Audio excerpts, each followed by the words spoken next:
So guys, جیسے کہ ابھی ہم دیکھتے ہیں کہ جب سے اس دنیا پر 72 ڈیمن گاڈز نے جنم لیا تھا، تب سے ایک سیکٹ ان کو مارنے میں لگا ہوا تھا، اور وہ مار نہیں پا رہے تھے کیونکہ وہ ڈیمن بہت پاورفل تھے، اور وہ ایک علیحدہ سیکٹ کے 6 ممبرس تھے۔ اور یہاں پر ان واریئرس کو نائٹ کہا جاتا ہے، اور یہ سارے نائٹس علیحدہ سیکٹ سے تھے، اور یہ ایک گاڈ کو مارنے کی کوشش کر رہے ہوتے ہیں پر وہ اس کو نہیں مار پاتے۔ تب ہی وہاں ڈیمن گاڈ پلر آ جاتا ہے، جس سے اس کی پاور ڈبل ہو جاتی ہے، اور اب وہ انہیں نہیں ہرا پاتے، اور وہ ان کے اوپر اٹیک کرنے کی کوشش کرتے ہیں، پر وہ وہاں سے بھاگنے لگتا ہے، پر وہ کوشش کرتے ہیں کہ ہم اسے روک لیں، پر وہ روک نہیں پاتے۔ تب ہی وہاں ڈیمن گاڈ آتا ہے، ڈیمن لارڈ آتا ہے، ان سب کا باس، اور وہ انہیں مارنے لگتا ہے، پر وہ سب اس کے اوپر اٹیک کرنے جاتے ہیں، پر وہ انہیں اپنی ایک ہی انگلی سے روک دیتا ہے، اور وہ دور جا کے گرتے ہیں۔ پر ایک نائٹ وہ اس کے ساتھ لڑنے کی کوشش کرتا ہے، اور تبھی وہ اپنی ساری پاور اکٹھی کر کے اس کے اوپر ایک گولڈ آرمر آ جاتا ہے، اور وہ اپنے کلونز بنا کر اس کے اوپر اٹیک کرنے جاتا ہے، پر وہ اسے اپنی 3 فنگر فارمیشن سے روک دیتا ہے، اور وہ دور جا کر گرتا ہے۔ پر جب وہ دوسری دفعہ اٹیک کرنے آتا ہے تو وہ اس سے لڑتا نہیں بلکہ چلا جاتا ہے، کیونکہ وہ اسے کمزور سمجھتا تھا، اور وہ جاتا ہے۔ تب ہی ہمیں سین دکھایا جاتا ہے کہ وہ جو واریئر تھا جسے نائٹ کہتے ہیں، اس کی بیوی اچانک سے غائب ہو جاتی ہے۔ ہمیں وہ سین دکھایا جاتا ہے کہ وہ باہر بیٹھی ہوتی ہے، اور تبھی اس کے پیچھے 2 ڈیمن آتے ہیں۔ وہ اسے کہتے ہیں تمہیں ہمارے ساتھ چلنا ہوگا۔ وہ جانا نہیں چاہتی تھی، پر اس کی مجبوری تھی۔ اسے پتا تھا اگر میں نہیں گئی تو اس دنیا کا نظام صحیح نہیں ہو پائے گا، اور جس دن وہ اسے لے کے جاتے ہیں تب ہی وہاں آسمان میں چاند اور تارے نظر آتے ہیں، کیونکہ وہ ڈیمن لارڈ وہاں سے چلا گیا تھا۔ تب ہی ہمیں 10 سال بعد کا سین دکھایا جاتا ہے، جہاں پہ ہمیں ایک نائٹ اسکول دکھایا جاتا ہے، اور ایک خوشحال سٹی دکھائی جاتی ہے، اور وہ ایک اسکول تھا جس میں نائٹ کی ٹریننگ ہوتی ہے۔ ان کا ماسٹر ان سے پوچھتا ہے کہ تم نائٹ کیوں بننا چاہتے ہو؟ ہم اپنی اس سٹی کو پروٹیکٹ کرنے کے لیے بننا چاہتے ہیں، اسی لیے ہم نے اتنی کڑی ٹریننگ لی۔ تو وہ کہتا ہے کہ آج تمہارا ایک ٹیسٹ ہے، جس میں جو پاس ہوگا وہی اس اسکول میں رہ پائے گا۔ وہ کہتے ہیں ٹھیک ہے۔ تبھی ہمیں لانگ ہاؤ چین دکھایا جاتا ہے، جس کی مدر کو انہوں نے اٹھا لیا تھا، اور جو فادر تھے اس کے وہی یہاں پہ نائٹ تھے۔ تب ہی ہمیں ایک لانگ ہاؤ چین کا دوست دکھایا جاتا ہے، جس کا نمبر 13 آتا ہے، کیونکہ ان کا نمبر 10 آنا چاہیے تھا، اور اس کا 13 آتا ہے۔ تبھی ہمیں لانگ ہاؤ چین کو دکھاتے ہیں، جو کہ اپنے وہاں پہ انرجی دکھاتا ہے، پر وہ فیل ہو جاتا ہے کیونکہ اس کا نمبر 9 آیا تھا۔ اسی لیے سارے پریشان ہو جاتے ہیں، اور دکھی ہو کر اس کے بارے میں سوچنے لگتے ہیں کہ وہ تو دن رات محنت کرتا ہے، تو اس کی پاور اتنی کم کیوں؟ وہ ماسٹر سے ایک موقع مانگتا ہے، تو ماسٹر کہتا ہے اگر تمہیں ایک موقع دیا تو ان سب کو بھی دینا پڑے گا، کیونکہ کچھ لوگ فیل بھی ہوئے تھے۔ اسی لیے وہ اپنے دوستوں کے سامنے جھک جاتا ہے کہ مجھے ایک موقع چاہیے۔ تو وہ کہتے ہیں ٹھیک ہے، ہم تمہیں ایک موقع دیتے ہیں۔ تو وہ سارے کہتے ہیں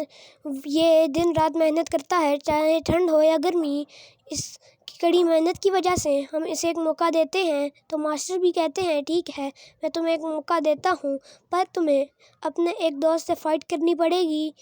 اور لانگ ہاؤ چین مان جاتا ہے کہ میں اپنے دوست سے فائٹ کرنے کے لیے تیار ہوں، اور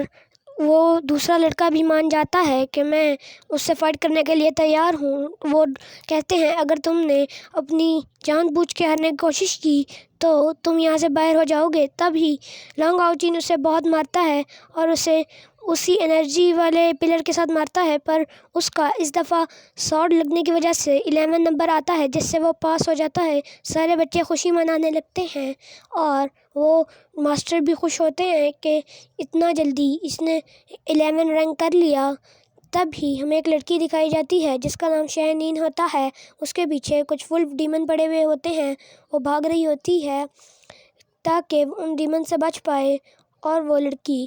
لڑائی میں بہت زیادہ تیز ہوتی ہے۔ ڈیمنز کہتے ہیں ہمیں اسے پکڑنا ہی ہوگا، تبھی ہمیں کوئی انعام ملے گا، پر وہ لڑکی لڑنے میں بہت اچھی تھی، اسی لیے وہ ان سب کو مارنے لگتی ہے۔ پر تبھی اس کے پاؤں کے اوپر ایک پنجہ لگتا ہے، جس سے وہ گھائل ہو جاتی ہے، اور وہ بھاگ نہیں سک رہی تھی، پر وہ پھر بھی اپنی پوری طاقت سے بھاگنے لگتی ہے اور ڈیمنز اس کے اوپر اٹیک کرنے لگتے ہیں۔ پر ہمیں تبھی اس سیکٹ کا سین دکھایا جاتا ہے جہاں پر سب کو ان کے ماں باپ لینے آئے ہوتے ہیں، پر لانگ ہاؤ چین کو کوئی نہیں لینے آیا ہوتا۔ تبھی پیچھے سے ماسٹر آتے ہیں اور وہ کہتے ہیں یہ لو ایک بوتل لے لو، جو وہ ایک انرجی ڈرنک کی طرح تھی، اسی لیے لانگ ہاؤ چین اسے لے کر کہتا ہے تھینک یو ماسٹر، پر وہ اپنے ماسٹر سے کچھ چھپا رہا ہوتا ہے۔ تبھی ہمیں پتہ چلتا ہے کہ وہ اپنی ماں کو اس کی سوپ بنا کے دیتا تھا، کیونکہ اس کی ماں بہت بیمار تھی، کیونکہ یہ بہت بیمار ہوتی ہے، اسی لیے وہ دوسرا لڑکا کہتا ہے کہ تم میری بوتل لے لو، کیونکہ تم اپنے لیے بھی خیال نہیں کرتے، تم اپنی بوتل خود ہی پیا کرو، تو یہ لو میری بوتل لے لو۔ پر وہ انکار کر دیتا ہے۔ تبھی اسے کچھ یاد آتا ہے کہ میں نے تو جنگل سے جڑی بوٹیاں لینی تھی۔ وہ جانے لگتا ہے اور وہ کہتا ہے کہ دھیان سے، ابھی ہی ہمیں کچھ ڈیمنز نظر آئے ہیں۔ تبھی وہ جانے لگتا ہے اور کہتا ہے میری بوتل لے لو، پر لانگ ہاؤ چین کہتا ہے مجھے نہیں لینی، میں جا رہا ہوں۔ تبھی اور وہ جڑی بوٹیاں لینے کے لیے جنگل میں آ جاتا ہے اور وہ کہتا ہے ڈیمن سے بچ کے رہنا۔ تبھی ہمیں ایک پنجہ دکھایا جاتا ہے اور وہ جنگل میں آ کر جڑی بوٹیاں توڑنے لگتا ہے، پر تبھی اسے ایک آواز آتی ہے جو کہ بہت خطرناک تھی، کیونکہ یہ بہت خاموش جنگل تھا، اسی لیے وہ وہاں جا کر اپنی سوڈ نکالتا ہے اور دیکھتا ہے کہ سامنے ایک لڑکی گھائل پڑی ہے، ٹھیک ہے، جس کا نام شہنین تھا۔ وہ اس کے پاس جاتا ہے اور اس کو اٹھانے لگتا ہے، پر وہ ایک دم اٹھتی ہے، جس کی وجہ سے وہ ہوش میں آتی ہے اور ڈر جاتی ہے، اسی لیے وہ اپنا چاقو اس کی گردن پر رکھتی ہے۔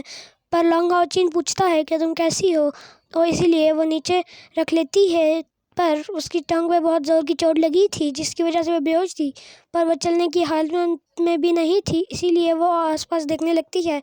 وہ کہتا ہے تم کیا ڈھونڈ رہی ہو؟ تبھی وہ اس کے ہاتھ پہ لکھنے لگتی ہے اور ہمیں پتہ لگتا ہے کہ شہنین تو گنگی ہے، اسی لیے وہ کہتی ہے یہاں میرے پیچھے ڈیمنز پڑے ہوئے ہیں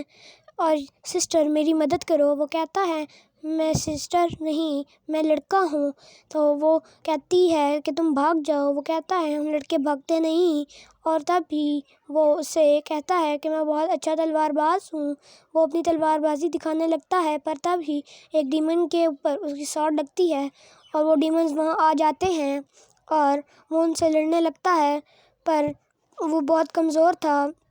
اسی لیے وہ بھاگنے لگتا ہے، پر ڈیمن اس کے پیچھے کر رہے تھے اور وہ بھاگتے بھاگتے اس کے اوپر جنگل کی کئی لکڑیوں کی وجہ سے اسے چوٹ لگتی ہے، پر وہ بھاگتے بھاگتے ایک جگہ پر آتا ہے، جس کی وجہ سے وہ ایک ڈیمن اس کے اوپر چھلانگ مارتا ہے، پر وہ بچ جاتا ہے۔ تبھی ایک پتھر کے اوپر ٹکرانے کی وجہ سے وہ گر جاتا ہے اور ڈیمن اس کے اوپر اٹیک کرتا ہے، پر وہ ہمت کر کے لڑتا ہے، پر اسے وہ کک مار کے دور کر دیتا ہے، اور تبھی وہ شینین کے اوپر جا کر گرتا ہے۔ اور وہ ایک سین ہوتا ہے جہاں پہ لانگ ہاؤ چین کو لگتا ہے اور شینین کو بھی لگتا ہے کہ وقت تھم سا گیا ہے، وہ ایک دوسرے کی آنکھوں میں دیکھنے لگتے ہیں، پر تبھی ایک اٹیک کرتے ہوئے ڈیمن آتا ہے۔ وہ کہتا ہے تم پریشان مت ہو، میں تمہیں پروٹیکٹ کر لوں گا، اسی لیے وہ کھڑا ہوتا ہے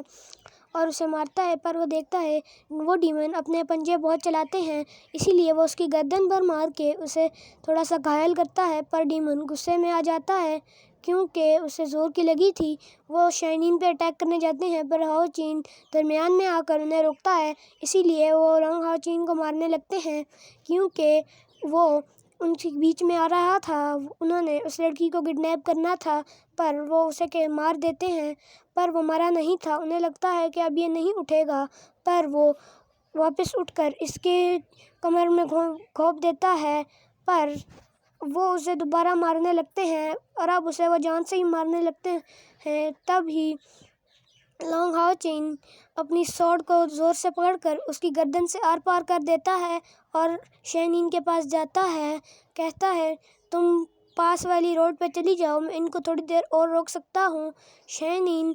دیکھتی ہے کہ پیچھے بہت ڈیمن آ رہے ہیں اور شینین بھی اس کی ہمت دیکھ کر اپنی ہمت کرتی ہے اور اٹھنے کی کوشش کرتی ہے، جس سے وہ اٹھ جاتی ہے اور وہ بھی لڑنے کے لیے تیار ہو جاتی ہے، اور وہ تھوڑی دیر بہت اچھے سے لڑتے ہیں، اسی لیے وہ ان ڈیمن کا صفایا کر دیتے ہیں اور جب ایک ڈیمن اس کے اوپر اٹیک کرنے آتا ہے تبھی ہمیں بیک گراؤنڈ میوزک میں ایک آواز سنائی دیتی ہے کہ تم ہماری بیٹی نہیں ہو اور تم اپنا سکس سینس بھی کھو دو گی اور تمہارا کوئی دوست نہیں، جس کی وجہ سے وہ رونے لگتی ہے اور اس کی ریئل لائف میں جب آنکھ کھولنے لگتی ہے اور تبھی اسے نظر آتا کہ ہاؤ چین اسے مارتا ہے ڈیمن کو، پر تب بھی وہ دھول میں مل جاتے ہیں اور ہاؤ چین دیکھتا ہے کہ وہ ایک پہاڑ پر ایک بندہ کھڑا ہوا ہے جس وہ شینین کو لینے آیا تھا، پر شینین اس کے پیچھے چھپ جاتی ہے کیونکہ وہ اس کے ساتھ جانا نہیں چاہتی تھی۔ اس کا ایک ٹیسٹ تھا جو بہت مشکل تھا، وہ کہتا ہے یہ تمہارے ساتھ جانا نہیں چاہتی تو تم یہاں سے چلے جاؤ،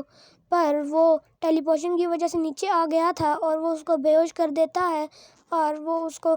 اٹھا کر شینین کو اس کی چوٹیں ٹھیک کرنے لگتا ہے اور وہ کہتا ہے چلو شینین ساتھ، پر شینین کہتی ہے کہ اس کو ٹھیک کرو کیونکہ وہ گونگی تھی، وہ اشارہ کرتی ہے، وہ کہتا ہے ٹھیک ہے تم بھاگنا مت اور اپنا ٹیسٹ بھی پورا کرنا، پر وہ تب بھی جب ٹیسٹ کے بارے میں بولتا ہے اور وہ سوچنے لگتی ہے کہ مجھے وہ ٹیسٹ پورا کرنا ہوگا جس میں آس پاس سورڈز ہوتی ہیں اور اس کو ان کے اندر کھڑا ہونا ہوتا ہے، اور وہ تب ہی کہتا ہے کہ تم بھاگنا مت، اسی لیے وہ اس کو ٹھیک کرنے لگتا ہے، پر اس کو بہت درد ہو رہا تھا کیونکہ اس کی پاور بہت زیادہ تھی اور لانگ ہاؤ چین بہت کمزور تھا اور اس کو بہت زیادہ چوٹیں بھی لگی ہوئی تھی، پر تب بھی وہ اپنی جو ایک مدد سے اسے ٹھیک کرنے لگتا ہے اور ہمیں پتہ لگتا ہے کہ اس کو اور زیادہ درد ہو رہا تھا پر اس کی سول ریکور ہو اور یہ ایپیسوڈ یہیں پہ ختم ہو جاتا ہے۔